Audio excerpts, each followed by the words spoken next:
The first thing that hit the ground wasn't my pride. It was the shopping bag in my hand. 1 second I was walking through the parking lot, half thinking about dinner, half thinking about whether my wife would like the watch I'd picked out. The next second, a sharp shove stopped me cold and the bag slipped right out of my fingers. The sound it made when it hit the pavement was louder than it should have been. Plastic cracking. A small box rolling. Heads turning.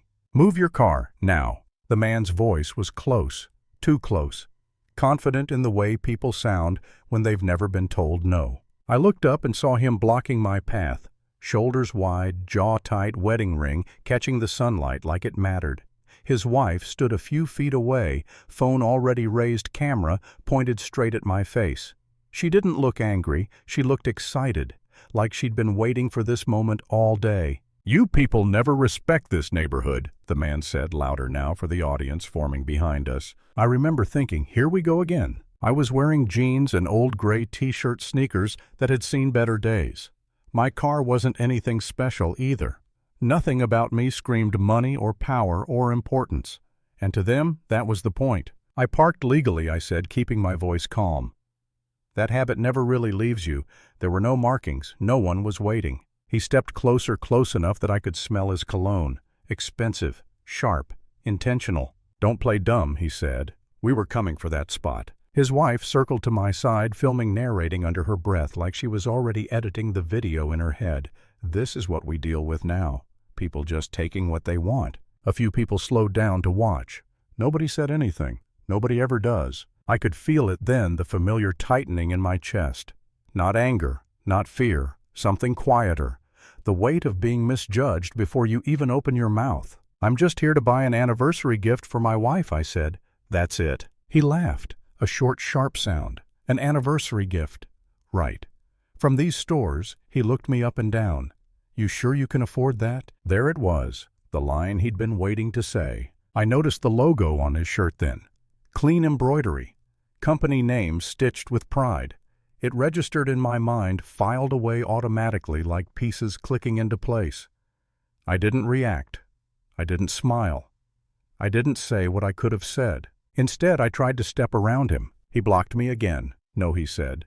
"You don't walk away. You move your car." His wife raised the phone higher. "Security," she shouted. "We need security over here." And just like that, the story was written for me. I was the problem. I was the disturbance.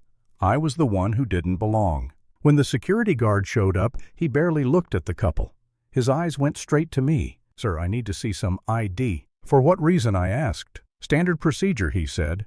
It wasn't, but we both knew how this worked. I handed it over anyway. The guard studied it longer than necessary. Asked me what I was doing there. Asked me why there was a confrontation. Behind him, the couple stood relaxed, satisfied, like they'd already won. "You might want to make your purchase quickly and leave," the guard said, handing my ID back. "Before this becomes a bigger issue." The man leaned in close as the guard stepped away. His voice dropped. Quiet. Personal. "People like you need to learn your place." That one stuck.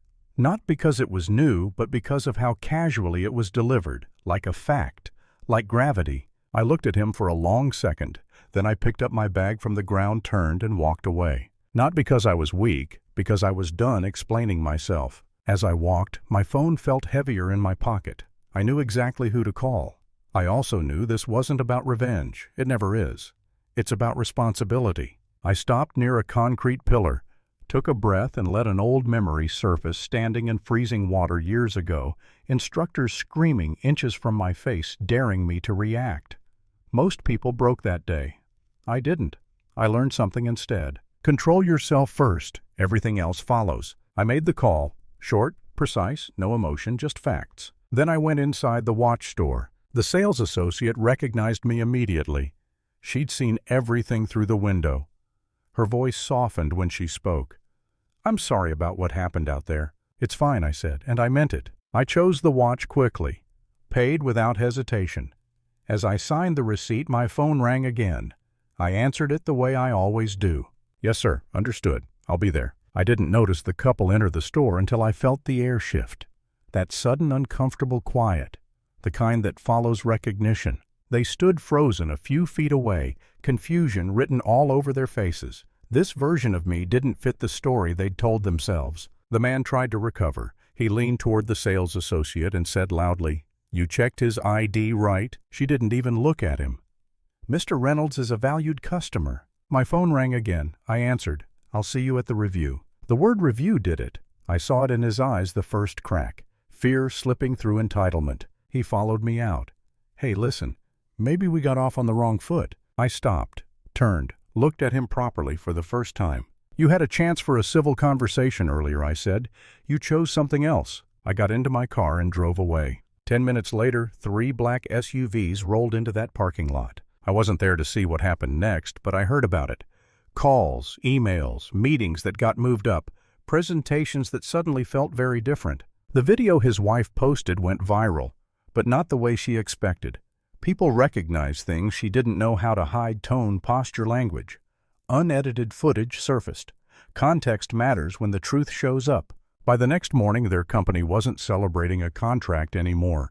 They were explaining themselves to lawyers, to partners, to people who suddenly cared very much about character. I sat in a quiet room later that day, uniform pressed, posture straight, listening instead of speaking.